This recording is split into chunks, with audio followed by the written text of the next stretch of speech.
All right, day 31. Yeah, slappy wag me waggle beard. So yesterday, after I finished all my videos, I had an ocular migraine. I think I was talking about it during my run. It was cloudy when I didn't wear my sunglasses for an hour, and I may have triggered that vision problem. I lost vision in both my eyes, and part of my vision field was empty. I couldn't see it. But I've had it before, and I just ignored it, went and had breakfast. But then after I finished breakfast, my vision had returned before I got a headache. Man, I felt dumb. I was trying to edit my video and it just wasn't sounding right, and I just felt off, like my mental status was declined. So then the rest of the day I tried to do work. I got dizzy when I was bending down trying to fix the lawnmower, and so I ended up getting 12 hours sleep last night and got good rest. The headache's gone away, kind of. I still got a little bit of a headache lingering. Yeah, we're good. So we're gonna go run, take it easy today. All right, yeah, I was sitting at the stoplight and these two home bums were arguing with each other. We call it crazy homeless MF, and another person's yelling, and I was like, you know, that reminds me of something I heard about California and Gavin Newsom. Not trying to be political or anything, but let me just tell you the facts. So for the last 10 years, Gavin Newsom's been running for re-election as the governor of California, and he's always been talking about homelessness. That's been his primary focus every time he runs for office. And they have spent $30 billion on homeless programs. They throw money at all these organizations that spring up, and they say, oh, we're gonna Homeless Alliance for whatever in San Francisco, and they throw all this money at the problem, and then the money just gets absconded, and they never track the money. It's a huge money grab, and they have all these programs for homelessness. And now it's like they don't want to fix homelessness because there are a bunch of bureaucrats that have jobs based on homelessness. And the property values, people need homes, but they don't want to build affordable homes in California because then the property values will go down. So there's a huge problem. The solution is change the laws and let people build a tiny house in their backyard and then rent it out. That would be a solution. Oh yeah, back on trail, man. I got some different shoes on today. Those lime green Adidas. They're too wedgy for me. I hope I'm gonna feel better. Just getting started. Feeling pretty good actually on my legs. Nothing's complaining. All my muscles are tight and cold still, and got a comment that they want to see more workout videos in the gym. So hey, I could do that. Feel a little weird about setting up a tripod in the gym. This guy, I ain't nobody. People, I don't know. Whatever, who cares, right? All right. Let me tell you what the good news is. I think the trails through the woods are. I think we can get through some of these dirt trails and not have to worry about getting muddy. So, oh yeah, here's those new shoes. $15 estate sale. Not even worn out on the bottom or anything. It's brand new. That's what I'm talking about. But yeah, I think we can get down through this trail. Okay, here's the entrance. Pretty sure it's not going to be too muddy through here. All right. Oh, ticklers. Oh, there's some silk. Yes, that felt stranded like a web. Hope there's no meaty juice boogers on me. Halakiri Shabala Himbulu. Anybody home? Hippie commune? Oh, I guess I'm safe. Anyway, I don't know where that came from. That's my inner Hindu. Oh, more silk. Yes. You gotta love the feel of silk in the morning. Oh, yeah. Oof. Man, that's the most silk I've gotten in a while. So, yeah, here's a good spot to watch the sunset. You can't see it to the horizon, just to the trees, but you know, you get what you get. And the ground is firm, not squishy. So we happy. Oh, look at this trail. I love going through here. Oh yeah. This is my speed right here. I can do this all day. All right. Yeah, I might get a little bit of squish uppins on the side of my shoe, but they got wet wipes at the gym. So, little paperwork and we all good. What is this? Oh crap, big turtle. Somebody left their bicycle out here. It's pretty beat up.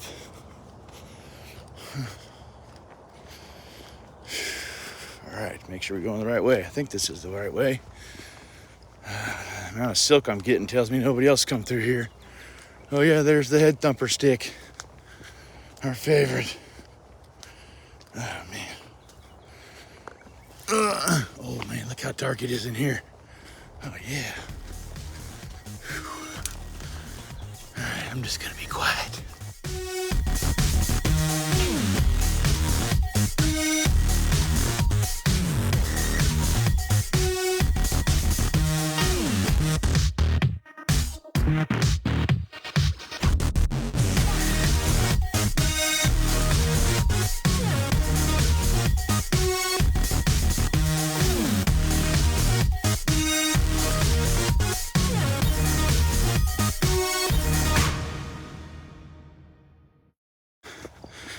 Well, towards the end there, I had to do a little fancy dancing. I'm sure Mike Tyson would have been proud on that. But speaking of Mike Tyson, what do you think about this upcoming fight? Jake Paul, YouTuber, and Mike Tyson. One guy's 58 or something, the other guy's 30. I hope Mike Tyson kicks his ass, but you know, it's all about money.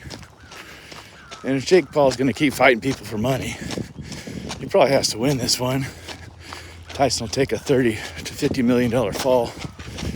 Payday, go to Vegas. I'm sure his funds are whittled down over the years. I don't care for it. I'm not going to watch it. I'll watch it on YouTube after it's over and just catch the highlights. But you're not getting my money. I just passed somebody with a dog and they had one of those extendo leashes. And they didn't have it cranked up tight. They just let their dog do whatever. You know, 10 foot out in front of them, you run by. Dogs always kind of curl around behind you, like hamstring you. People think, oh, my dog's nice, he never bit anybody. Yeah, he's never bit anybody until he bites that person. All dogs can bite somebody. Wow, I got a mile already? Something's not right. Oh, I went through the woods. I'm gonna bring this up again. I'm sure everybody loves hearing about it, but I'm gonna invent myself a word called inner spurn. So what happened to me Sunday when I felt that cold tingle inside, I was like, I'm gonna call that an inner spurn. So it wasn't quite the same as a cold chill. I've talked about it before. And it was nowhere near, I mean, what kind of feeling are you gonna have? It's not gonna feel like somebody stuck a dryer vent cleaner up inside you, hooked it to a drill, turned it on, let it go all car wash inside. It's not gonna feel like that, come on. Gotta feel like something, so I'm gonna call it an inner spurn. That feeling I had. And if I get one again this Sunday, I'll be sure to talk to you about it. We're motoring. My angina doesn't hurt, we're good. I think I can say that word now because looking at my analytics, it's 99% male. Actually, I think it's 100% male viewers, so yeah, our comedy will be leaning that direction. When I'm out here, after I've gone a mile, I find myself settling into a rhythm, you know, 4 mile an hour rhythm or so. And I just focus on my feet, how they contact the ground. I try to step to where each foot lands flat, half the weight on the toe and half the weight on the heel. I wanted to make a comment earlier when this guy ran by, not to make fun of him, just to do a compare and contrast. He has a unique style of running. I imagine seeing him, the way he runs like that. He's got his long hair, kind of hippie looking guy, scrawny.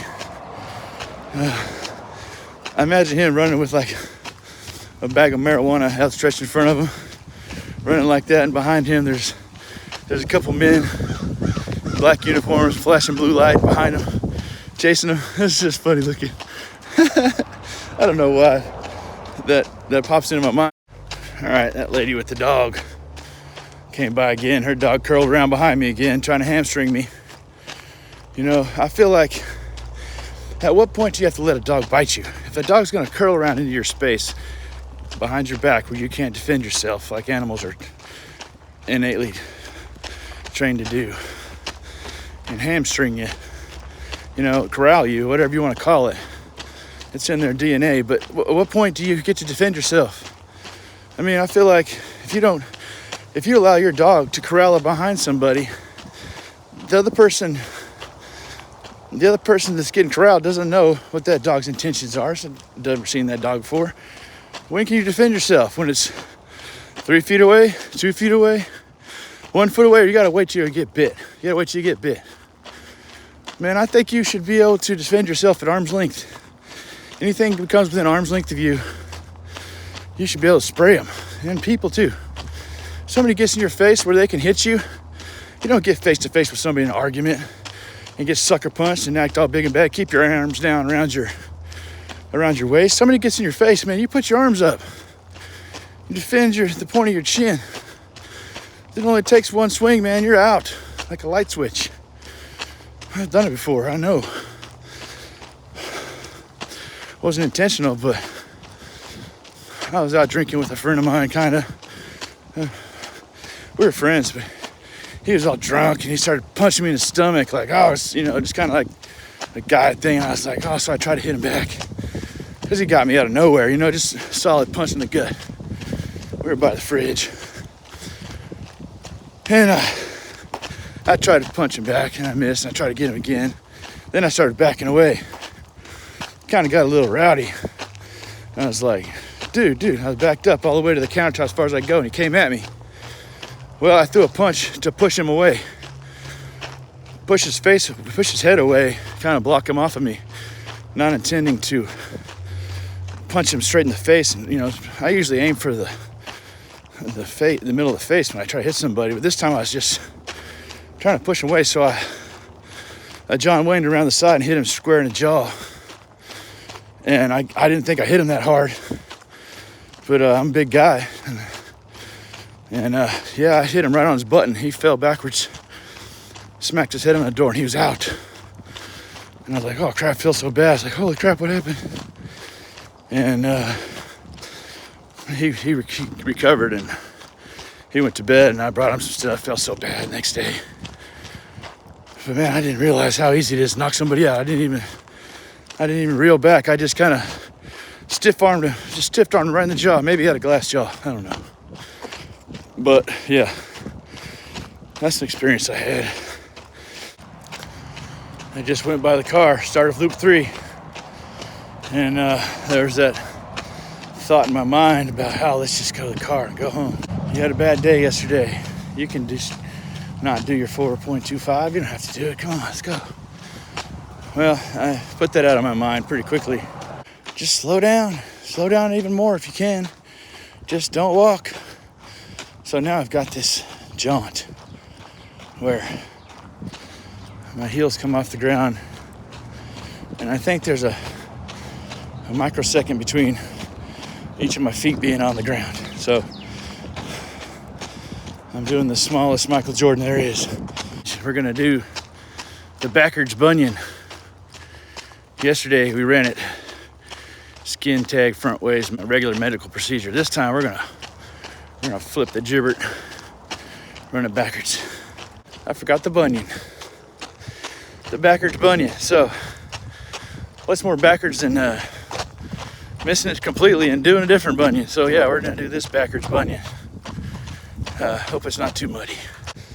So we gotta do it this way. We gotta go this way and then turn to the right, button around, come back up the hill there, and finish strong. All right, here's the start of the bunion. That ain't no trail, boy. Oh, stop being a moose knuckle. Get off in there. Get this done. What you trying to do? The engine's broke. You got a motor. Get all the 12 of them cylinders firing. Let's go. Oh, something's telling me I chopped up too big a bunion. Oh, well, I guess we'll be all right. Oh, nobody's been through here in a while. I was doing some trail maintenance a minute ago. And I'm just like, oh, ticklers. Oh, yeah, and silk. Oh, you know how I love silk on my skin. More silk. Silk and sweat. Dripping down my face. We're getting it done. There's nothing I'm doing. It's too hard for me to complete it. I don't want to say I've done worse. I've done a bigger challenge. No, I haven't. But at this stubborn stage of my life, 52 years old, it's not too hard for me. Maybe I'm realizing that I don't have forever. I'm not bulletproof. And if I'm going to do anything in my life, I better get to doing it. Or else we'll wake up one day and it's too late. So, yeah. Down the trail. Through the trees. Where does it go? I forget. So, yeah, I feel fine. My mental capacity's back. I don't have any slurred speech, or I don't have any delayed thought. I'm doing just fine after my ocular migraine episode yesterday. Oh, so yeah, up the hill, through the trees, down the trail. All right, there I got it. Hey, look, actually something pretty out here on the trail. Usually don't see much when it comes to the fluoride variety of plantations. That made no sense. Right at the end of my run. And what do I see? There's a little turtle pulling its head back in right in front of me. Oh, yeah. We good. Turtles and wabbits. Stay tuned. We'll have part 2 coming right after this one.